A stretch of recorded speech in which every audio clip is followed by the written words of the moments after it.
Hello and welcome to another update video about Bitcoin. Not much happened since the last update, but I have added another possible micro count that we can take a look at, another scenario.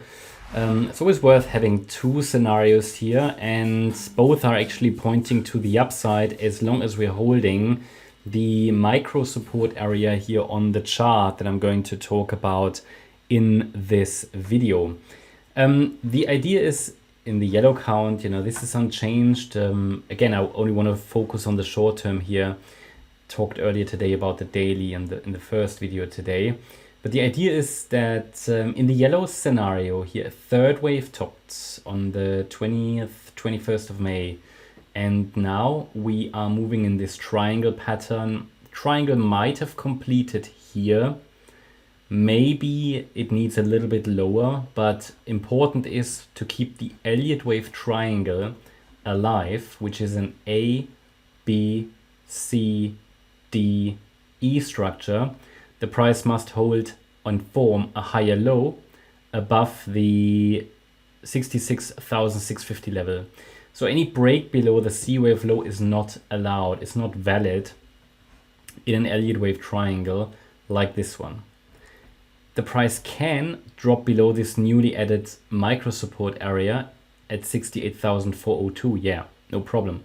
No problem in the yellow count. All right. It's just important that we don't break below the red line. But up here, this is just support for the blue count. This is blue count support. Let me actually change that in a way that we can say, okay, want to have it there on the right.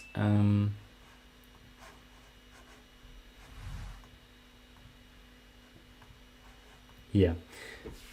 So I think the yellow count is clear. For the yellow count to play out, then we need a break above the intraday high.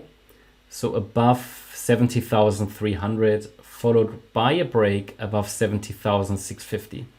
And it needs to be a sustained break. So that's the yellow count. It points towards the upside. Okay, if we break below the red line, then the price has a chance to form a lower low, but still hold an overall bullish structure as per the blue count, as long as we're holding 64,374.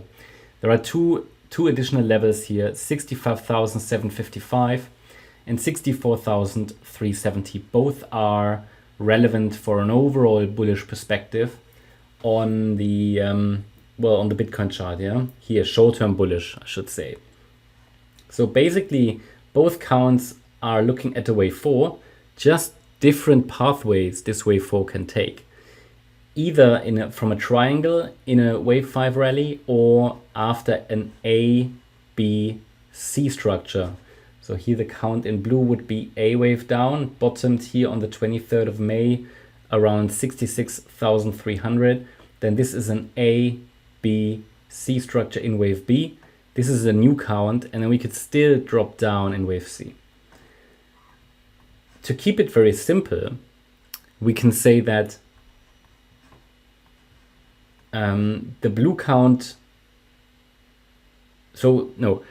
we could say that one more high or direct upside is possible and likely as long as we're holding 68,400.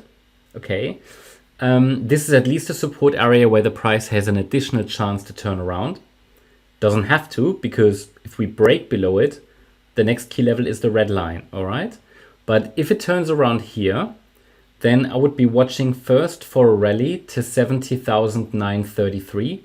because that's one of the key targets for this blue C wave in a larger B wave. And therefore, this will be a key pivot. If the price gets rejected there, then it's getting quite likely that this was a top in the B wave and we have to prepare for another move down in wave C to possibly 65,755 next.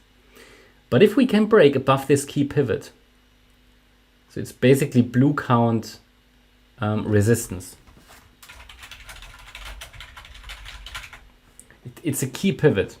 So if we break above the 100% extension, then it becomes more likely that we take the direct path higher. All right, it's still worth watching for resistance at 72K and 72.6, but this is really the key level, the 100% extension. So higher against 68,400 in the very short term. Possible resistance here. If we break above this pivot, it starts to open the door towards 76,460. So that should give you all the relevant levels for probably today and tomorrow. Hope you liked the update. If you did, please hit the like button, leave a comment and subscribe. And if you really like the content, then please check out the channel membership. Also, make sure that you follow us on Instagram and Twitter for additional content. Thanks a lot for watching. Bye-bye.